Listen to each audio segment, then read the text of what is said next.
Hukom Kapitulo 16. Pumunta si Samson sa Gaza. Isang araw, pumunta si Samson sa Gaza na isang lungsod ng Filisteo. May nakilala siya roon na isang babaeng bayaran, at sumiping siya sa babaeng iyon. Nalaman ng mga taga-Gaza na naroon si Samson, kaya pinalibutan nila ang lungsod at binantayan ang pintuan ng lungsod buong gabi. Hindi sila lumusab ng gabing iyon. Nagpasya sila na papatayin nila si Samson ng madaling araw. Pero sumiping si Samson sa babae hanggang hating gabi lang. Bumangon siya at pumunta sa may pintuan ng lungsod. Hinawakan niya ang pintuan at binunot, at natanggal ito pati ang mga kandado at haligi nito. Pagkatapos, pinasan niya ito at dinala sa tuktok ng bundok na nakaharap sa Hebron. Si Samson at si Delilah. Isang araw, nagkagusto si Samson sa isang dalaga na nakatira sa lambak ng Sorek. Ang pangalan ay Delilah. Pinuntahan ng 5 pinuno ng mga Filisteo si Delilah at sinabi, "Kung bansihin mo siya na ipagtapat sa iyo ang sekreto ng lakas niya at kung paano siya matatalo, para maigapos at mabihag namin siya. Kung magagawa mo ito, ang bawat isa sa amin ay magbibigay sa iyo ng 1,100 pilak." Kaya tinanong ni Delilah si Samson. Sinabi niya, "Ipagtapat mo sa akin ang sekreto ng lakas mo. Kung may gagapos o huhuli sa iyo, paano niya ito gagawin?" Sumagot si Samson, "Kung gagapusan ako ng 7 sariwang bagting ng pana, magiging katulad na lang ng karaniwang tao ang lakas ko." Nang malaman ito ng mga pinuno ng Filisteo, binigyan nila si Delilah ng 7 sariwang bagting ng pana at iginapos niya si Samson. May ilang mga Filisteo na nakatago noon sa kabilang kwarto. Pagkatapos, sumigaw si Delilah, "Samson, may dumating na mga Filisteo para hulihin ka." Pero nilagot ni Samson ang tali na parang lubod na nadarang sa apoy. Kaya hindi pa rin nila nalaman ang sekreto ng kanyang lakas. Sinabi ni Delilah kay Samson, "Niloko mo lang ako, nagsinungaling ka sa akin. Sige na, ipagtapat mo sa akin kung paano kami gagapos." Sinabi ni Samson, "Kapag naigapos ako ng bagong lubod na hindi pa nagagamit, magiging katulad na lang ng karaniwang tao ang lakas ko." Kaya kumuha si Delilah ng bagong lubod na hindi pa nagagamit at iginapos niya si Samson. May ilang mga Filisteo na nakatago noon sa kabilang kwarto. Pagkatapos, sumigaw si Delilah, "Samson, may dumating na mga Filisteo para dakpin ka." Pero nilagot ni Samson ang tali sa kanyang braso na parang sinulid lang. Kaya sinabing muli ni Delilah kay Samson, "Hanggang ngayon, niloloko mo pa rin ako at nagsisinungaling ka. Sige na, ipagtapat mo na kung paano kami gagapos." Sinabi ni Samson, "Kung itatali mo ng 7 tirentas ang buhok ko sa terel at ipinulupot sa isang tulus, magiging katulad na lang ng karaniwang tao ang lakas ko."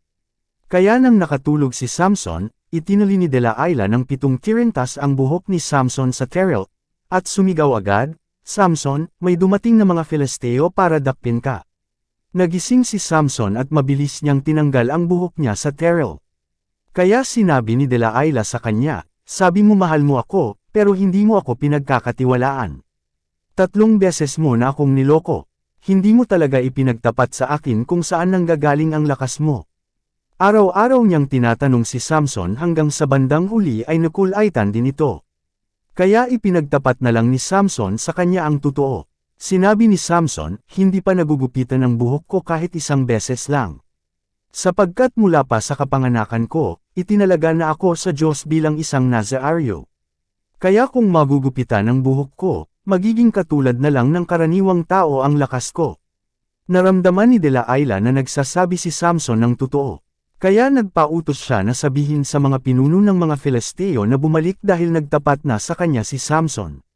Kaya bumalik ang mga pinuno, dala ang perang ibabayad kay Delilah. Pinatulog ni Delilah si Samson sa hita niya, at nang makatulog na ito, tumawag siya ng isang tao para gupitan ang 7 tirentas ng buhok ni Samson. Kaya nanghina si Samson, at ipinadakip siya ni Delilah. Sumigaw si Delilah, "Samson, may dumating na mga Filisteo para hulihin ka." Pagbangon ni Samson akala na makakawala pa rin siya tulad ng ginagawa niya noon. Pero hindi niya alam na hindi na siya tinutulungan ng Panginoon. Dinakip siya ng mga Filisteo at dinukit ang kanyang mga mata. Pagkatapos, dinala siya sa Gaza at kinadenahan ng tanso. Pinagtrabaho nila siya sa loob ng bilangguan bilang tagagiling ng trigo. pero unti-unting tumubo ulit ang kanyang buhok. Ang pagkamatay ni Samson, muling nagkatipon ang mga pinuno ng mga Filisteo para magdiwang at mag-alay ng maraming handog sa kanilang Diyos na si Dagon. Sa pagdiriwang nila ay nag-aawitan sila, pinagtagumpay tayo ng Diyos natin laban sa kalaban nating si Samson. Labis ang kanilang kasiyahan at nagsigawan sila, dalhin dito si Samson para magbigay aliw sa atin. Kaya pinalabas si Samson sa bilangguan. At nang makita ng mga tao si Samson, pinuri nila ang kanilang Diyos. Sinabi nila, pinagtagumpay tayo ng Diyos natin sa ating kalaban na nangwasak sa lupain natin at pumatay ng marami sa atin. Pinatayo nila si Samson sa gitna ng dalawang haligi at ginawang katatawanan. Sinabi ni Samson sa utusan na nag-aakay sa kanya, pahawakan mo ako sa haligi ng templong ito para makasandal ako. Siksikan ang mga tao sa templo. Naroon ang lahat ng pinuno ng mga Filisteo. Sa bubungan ay may 3,000 tao, lalaki at babae. Nagkakasayahan silang nanunood kay Samson. Nanalangin si Samson, "O Panginoong Diyos, alalahanin niyo po ako. Kung maaari, ibalik niyo po ang lakas ko kahit minsan pa para makaganti po ako sa mga Filisteo sa pagdukit nila sa mga mata ko." Kumapit si Samson sa dalawang haliging nasa gitna ng templo na nakatukod sa bubungan nito. Ang kanan niyang kamay ay nasa isang haligi at ang kaliwa naman ay nasa kabilang haligi. Pagkatapos, sumigaw siya, "Mamamatay akong kasama ng mga Filisteo." At itinulak niya ang dalawang haligi ng buong lakas at gumuho ang templo at nabagsakan ang mga pinuno at ang lahat ng tao roon. Mas maraming tao ang napatay ni Samson sa panahong iyon kaysa noong nabubuhay pa siya. Ang bangkay ni Samson ay kinuha ng mga kapatid at kamag-anak niya at inilibing sa pinaglibingan ng ama niyang si Manoah, doon sa gitna ng Zorah at Estaol. Pinamunuan ni Samson ang Israel sa loob ng 20 taon. Hukom Kapitulo 17. Ang mga Diyos-dayosan ni Micas. May isang tao na nakatira sa kabundukan ng Ephraim na ang pangalan ay Micas. Isang araw, sinabi ni Micas sa kanyang ina, "Narinig ko pong isinumpa niyo ang kumuha ng inyong 1,100 pirasong pilak. Narito ang pilak, ako po ang kumuha." Pagkatanggap nito ng kanyang ina, sinabi nito, "Anak, pagpalain ka sana ng Panginoon. Ihahandog ko itong pilak sa Panginoon para hindi dumating sa iyo ang sumpa. Gagamitin ko ito na pangtapal sa kahoy na imahen na ipapagawa ko. Ihahandog ko nga ito sa Panginoon para maligtas ka sa sumpa." Pagkatapos, kumuha ang kanyang ina ng 200 pilak at ibinigay sa platero. Ginamit ito ng platero na pangtapal sa kahoy na imahen. Nang natapos na, inilagay ang Diyos-dayosan sa bahay ni Micas. May sariling sambihan si Micas at nagpagawa siya ng mga Diyos-dayosan at espesyal na damit ng pari. At ginawa niyang pari ang isa sa mga anak niyang lalaki. Nang panahong iyon, walang hari sa Israel, kaya ang bawat isa ay malaya kung ano ang gusto niyang gawin. May isang binatilyong Levita na nakatira sa Bethlehem na sakop ng Juda. Isang araw, umalis siya para maghanap ng matitirhan sa ibang lugar. Sa kanyang pag-alis, napadaan siya sa bahay ni Micas sa kabundukan ng Ephraim. Tinanong siya ni Micas, "Taga saan ka?" Sumagot siya, "Taga Bethlehem po ako, nasakop ng Juda, at isa po akong Levita. Naghahanap po ako ng matitirhan." Sinabi ni Micas, "Dito ka na lang tumira kasama ko. Gagawin kitang tagapayo ko at pari. At bawat taon, bibigyan kita ng 10 pirasong pilak, bukod pa sa mga damit at pagkain na ibibigay ko sa iyo." Pumayag ang Levite sa sinabi ni Micas at itinuring siya ni Micas na isa sa kanyang mga anak. Ginawa siyang pari ni Micas at doon pinatira sa kanyang bahay. Sinabi ni Micas, "Ngayon, natitiyak kong pagpapalain ako ng Panginoon dahil may pari na akong Levita." Hukom Kapitulo 18. Si Micas at ang lahi ni Dan. Nang mga panahong iyon, walang hari ang Israel. At sa panahon ding iyon, ang lahi ni Dan ay naghahanap ng lugar na matitirhan nila at magiging sa kanila. Sa mga lahi ng Israel, ang lahi ni Dan ay hindi pa natatanggap ang lupaing mamanahin nila. Kaya nagsugo ang mga lahi ni Dan ng 5 matatapang na lalaki sa kalahi nila para maghanap ng matitirhan nila. Ang 5 lalaki ay nagmula sa mga bayan ng Zorah at Estaol. Nang umalis na sila para maghanap ng lugar, nakarating sila sa bahay ni Micas sa kabundukan ng Ephraim, at doon sila natulog. Habang naroon sila, nalaman nilang hindi taga roon ang binatilyong Levita dahil sa pagsasalita nito. Kaya tinanong nila ito, bakit narito ka? Sino ang nagdala sa iyo rito? At ano ang ginagawa mo rito? Ipinaalam niya sa kanila ang ginawa ni Micah sa kanya, sinabi niya, nagtatrabaho ako bilang pari ni Micah at pinapasahod niya ako. Sumagot ang mga lalaki, kung ganoon, pakitanong mo naman sa Diyos kung magiging matagumpay ang paglalakbay naming ito. Sumagot ang pari, huwag kayong mag-alala. Sasamahan kayo ng Panginoon sa paglalakbay ninyo. Kaya nagpatuloy ang 5 lalaki at nakarating sila sa Laish. Nakita nila na maayos ang pamumuhay ng mga tao roon tulad ng mga Sidoneo. Mapayapa ang lugar, at mabuti ang kalagayan ng mga tao. Ang lugar na ito ay malayo sa mga Sidoneo, at wala silang kakamping bansa. Nang bumalik ang 5 lalaki sa Zora at Estaol, tinanong sila ng kanilang mga kababayan kung ano ang nakita nila. Sinabi nila, tayo na, nakakita na kami ng pinakamabuting lugar para sa atin. Bilasan natin, lusubin na natin ang lupaing iyon. Ibinigay na iyon sa atin ng Diyos. Malawak at masagana, naroon ang lahat ng kailangan natin.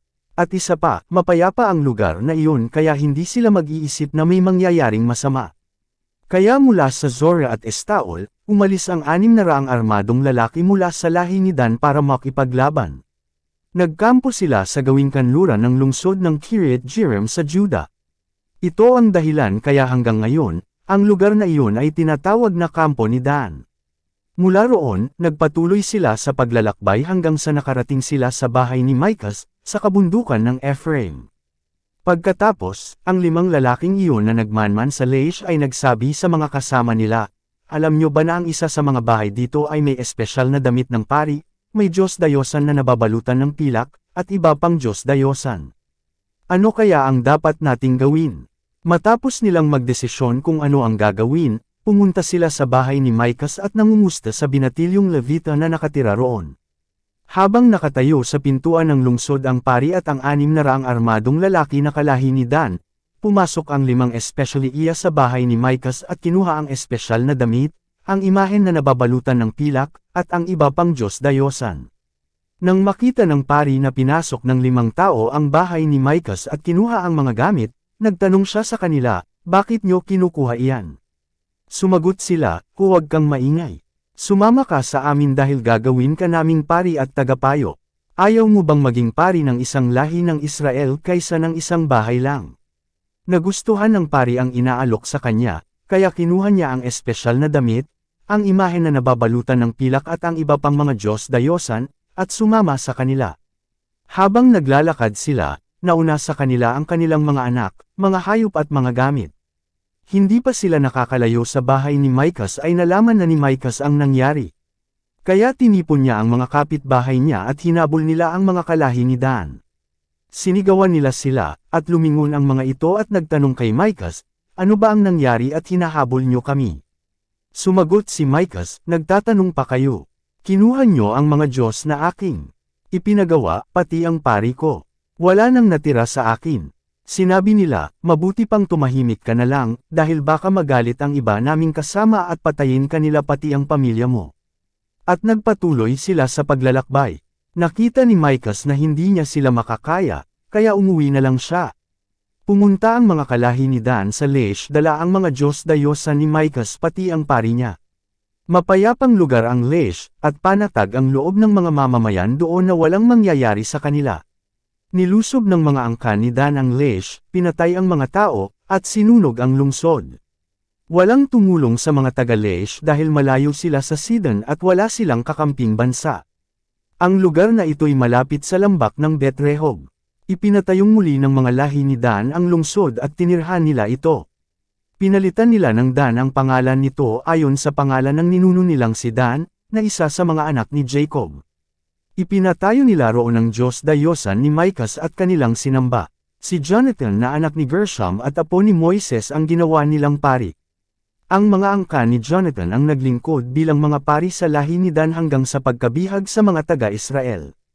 At habang ang Tolda na pinagsasambahan sa Diyos ay naroon pa sa Shiloh, ang Diyos dayosan ni Micah ay patuloy na sinasamba sa Dan. Hukom Kapitulo 11. Ang Levita at ang kanyang asawang alipin.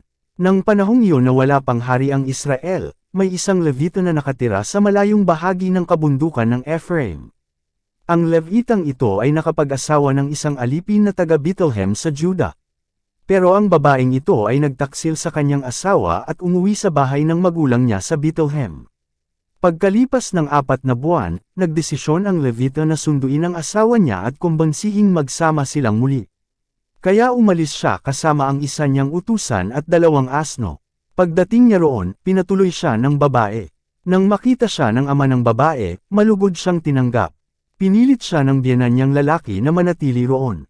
Kaya nanatili siya sa loob ng 3 araw na doon kumakain, umiinom at natutulog. Nang ika-4 na araw, maaga silang bumangon para magkasamang umuwi. Pero sinabi ng ama ng babae sa manugang niya, kumain muna kayo bago umalis. Kaya kumain silang 2. Pagkatapos, sinabi ng ama ng babae, dito muna kayo magpalipas ng gabi dahil magsasaya tayo. Hindi sana siya papayag pero pinilit siya ng biyenang lalaki, kaya nanatili na lang sila. Kinaumagahan, nakahanda na silang umalis, pero sinabi na naman ng ama ng babae, kumain muna kayo at mamayang hapon na lang kayo umalis. Kaya kumain muna sila. Nang aalis na ang Levita, ang asawa niya, at ang kanyang utusan, sinabi ng ama ng babae, hapon na at maya-maya ay madilim na. Mabuti pa rito na lang kayo muling matulog. Magsaya muna kayo rito at maaga na lang kayo umalis bukas. Pero hindi na pumayag ang Levita, sa halip, umalis siya at ang asawa niya, kasama ang utusan at ang 2 asno. Papalubog na ang araw nang dumating sila malapit sa Jebus, na siyang Jerusalem ngayon. Kaya sinabi ng utusan ng Levita, mabuti po siguro na rito na lang tayo matulog sa lungsod na ito ng mga Jebuso. Sumagot ang Levita, hindi maaari na dito tayo matulog sa lugar na hindi sakop ng mga Israelita. Tutuloy tayo sa Gibi. Tayo na, sikapin nating makarating sa Gibi o sa Rama, at doon tayo matutulog. Kaya nagpatuloy sila sa paglalakbay. Mag-aagaw dilim na nang dumating sila sa Gibi na sakop ng lahi ni Benjamin. Pumasok sila sa lungsod at naupo sa plaza, pero walang nag-alok sa kanila ng matutulugan. Nang madilim na, may isang matandang lalaki na pauwi galing sa kanyang bukirin. Ang matandang ito ay nakatira dati sa kabundukan ng Ephraim, pero ngayon ay nakatira na sa Gibi na sakop ng teritoryo ng lahi ni Benjamin. Nang makita ng matanda ang manlalakbay sa plaza, nilapitan niya ang mga ito at tinanong, taga saan kayo? At saan kayo pupunta? Sumagot ang Levita, galing kami sa Bethlehem na sakop ng Juda at pauwi na kami sa bahay namin sa kabundukan ng Ephraim. Walang nag-alok sa amin na tumuloy sa bahay niya. May pagkain at inumin kami ng asawa ko at ng aking utusan. Mayroon kaming dayami at pagkain para sa mga asno namin. Kaya wala na kaming kailangan pa. Sinabi ng matanda, huwag kayong matulog dito sa plaza, doon na lang kayo sa aking bahay.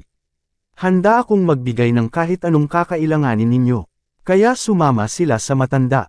Pagdating nila, pinakain ng matanda ang mga asno nila. Pagkatapos nilang maghugas ng paa, kumain sila at uminom. Habang nagkakasayahan sila, biglang pinaligiran ng masasamang tao ang bahay, at kinalabog ang pintuan. Sinisigawan nila ang matandang may-ari ng bahay, palabasin mo ang bisita mong lalaki para makipagtalik kami sa kanya. Sumagot ang matanda, bisita ko siya, kaya huwag niyo siyang gawan ng marumi at kaiyahiyang bagay. Kung gusto niyo, ang anak kong dalaga na lang at ang asawa ng lalaking ito ang ibibigay ko sa inyo. Gawin niyo ang gusto niyong gawin sa kanila, huwag lang ninyong gawin ang kaiyahiyang bagay sa bisita ko. Hindi nakinig ang mga tao sa kanya, kaya pinalabas ng Levita ang asawa niya at ibinigay sa kanila. Magdamag siyang pinagsamantalahan at inabuso ng mga ito. At nang magbubukang liwayway na, pinaalis nila ang asawa ng Levita. Bumalik ang babae sa bahay na tinutuluyan ng kanyang asawa. Natamba siya sa pintuan at doon na siya sinikatan ng araw. Nang umagang iyon, bumangon ang kanyang asawa. Binuksan nito ang pintuan para umalis na, at nakita niya ang asawa niyang nakahandusay at ang kamay nito ay nakaunat pa sa pintuan. Sinabi ng Levita, bangon na dahil uuwi na tayo. Pero patay na pala ang babae, kaya ikinarga niya ang bangkay sa kanyang asno at umalis. Pagdating niya sa kanila, pinagputol-putol niya sa 12 bahagi ang bangkay ng kanyang asawa at ipinadala sa 12 lahi ng Israel. Sinabi ng lahat ng nakakita nito, wala pang nangyari na katulad nito mula nang umalis ang mga Israelita sa Ehipto. Ano kaya ang mabuti nating gawin? Hukom Kapitulo 20. Naghanda ang Israel sa pakikipaglaban. Ang lahat ng Israelita mula Dan hanggang sa Beersheba at mula sa Gilead ay nagtipon sa Mispa, sa presensya ng Panginoon. Naroon din ang pinuno ng bawat lahi ng Israel nang magtipon ang mga mamamayan ng Diyos. May 400,000 silang lahat na sundalong armado ng espada. Nabalitaan ng mga taga-Benjamin na ang ibang mga lahi ng Israel ay nagtipon sa Mispa. At ngayon nagtatanong ang mga Israelita, paano nangyari ang kasamaang ito? Sinabi ng Levita na asawa ng babaeng pinatay, dumaan kami ng asawa ko sa gibi na sakop ng Benjamin para doon magpalipas ng gabi. Kinagabihan, pinaligiran ng ilang lalaking taga-gibi ang bahay na tinutuluyan namin. Papatayin sana nila ako, pero ginahasa nila ang asawa ko hanggang sa namatay ito. Kaya dinala ko pauwi ang bangkay niya at pinagputol-putol at ipinadala sa 12 lahi ng Israel, dahil napakasama at kaiyahiya ang ginawa ng mga taong ito sa Israel. Lahat tayong mga Israelita, ano ngayon ang gagawin natin? Nagkaisa ang mga tao na nagsabi, wala ni isa man sa atin ang uuwi. Ito ang gagawin natin. Magpalabunutan tayo kung sino sa atin ang lulusab sa gibi. Ang 10 bahagi ng lahat ng lalaki sa bawat lahi ang mag-aasikaso sa pagkain ng mga sundalo. Ang natitira ang maghihiganti sa mga taga-gibi dahil sa napakasamang ginawa nila sa Israel. Kaya nagkaisa ang mga lalaki ng Israel sa paglusob sa gibi. Nagsugo ang Israel ng mga mensahero sa mga lahi ni Benjamin at sinabi, ano itong kasamaang nangyari sa inyo? Ngayon, isuko nyo sa amin ang masasamang taga-gibi na gumawa nito, at papatayin namin sila, at nang mawala ang kasamaang ito sa Israel. Pero hindi pinansin ng mga taga-Benjamin ang mga kapwa nila Israelita. Sa halip, lumabas sila sa mga bayan nila at nagtipon sa gibi para makipaglaban sa mga kapwa nila Israelita. Nang araw na iyon, nakapagtipon ang mga taga-Benjamin ng 26,000 na sundalo, hindi pa kasama rito ang 700 piling sundalo na taga-gibi. Kabilang sa mga piling sundalo na taga-gibi ang 700 tao na ito na puro kaliwete at kayang-kayang patamaan ng tirador kahit hibla ng buhok. Ang mga Israelita naman, maliban sa angkan ni Benjamin, ay nakapagtipon ng 400,000 sundalong mahuhusay sa pakikipaglaban. Bago makipaglaban, pumunta muna ang mga Israelita sa Bethel at nagtanong sa Diyos kung aling lahi ang unang lulusab sa mga taga-Benjamin. At ayon sa Panginoon, ang lahi ni Juda. Kaya nang sumunod na araw, maagang nagkampo ang mga Israelita malapit sa gibi. At pumunta sila sa gibi. Pagdating doon, pamwesto na ang mga Israelita para makipaglaban sa lahi ni Benjamin. Naglabasan ang mga taga-Benjamin sa gibi para lusubin sila. At sa araw na iyon, 22,000 Israelita ang napatay ng mga taga-Benjamin. Umahan muli ang mga Israelita sa Bethel at umiyak doon hanggang gabi. Tinanong nila ang Panginoon, muli po ba kaming makikipaglaban sa mga kadugo naming taga-Benjamin? Sumagot ang Panginoon, oo, muli kayong makipaglaban. Kaya pinalakas nila ang kanilang loob at muli silang pamwesto sa dating lugar noong unang araw silang lumusab. At nang sumunod na araw, nilusob nila ang mga taga-Benjamin. Pero lumabas muli ang mga taga-Benjamin sa gibi at sinalubong ang mga kapwa nila Israelita. At sa pagkakataong iyon, napatay na naman nila ang 18,000 Israelita na armado lahat ng espada. Kaya umahan muli ang lahat ng Israelita sa Bethel at umiyak sa presensya ng Panginoon. Nag-ayuno sila hanggang gabi at nag-alay ng mga handog na sinusunog at mga handog para sa mabuting relasyon. Nang panahong iyon, ang kahon ng kasunduan ng Diyos ay nasa Bethel, at ang namamahala rito ay si Phinehas na anak ni Eleazar at apo ni Aaron. Nagtanong muli ang mga Israelita sa Panginoon, muli po ba kaming makikipaglaban sa mga kadugo naming taga-Benjamin o hindi? Napo, sumagot ang Panginoon, muli kayong makipaglaban, dahil bukas ay pagtatagumpian ko kayo laban sa kanila. Kaya pinaligiran ng mga Israelita ang gibi. Pamwesto muli sila sa lugar ding iyon. Ikatlong araw ito ng kanilang paglusob. Muli silang sinalubong ng mga taga-Benjamin na lumalabas mula sa lungsod. At katulad ng nangyari sa mga nakaraang araw, may napatay silang mga Israelita. May 30 Israelita ang namatay sa bukirin at sa mga daan papunta sa Bethel at sa gibi. Dahil tumakas ang mga Israelita, akala ng mga taga-Benjamin ay magtatagumpay silang muli laban sa mga Israelita. Hindi nila alam na nagpapahabol lang pala ang mga Israelita para dalhin sila papalayo ng lungsod.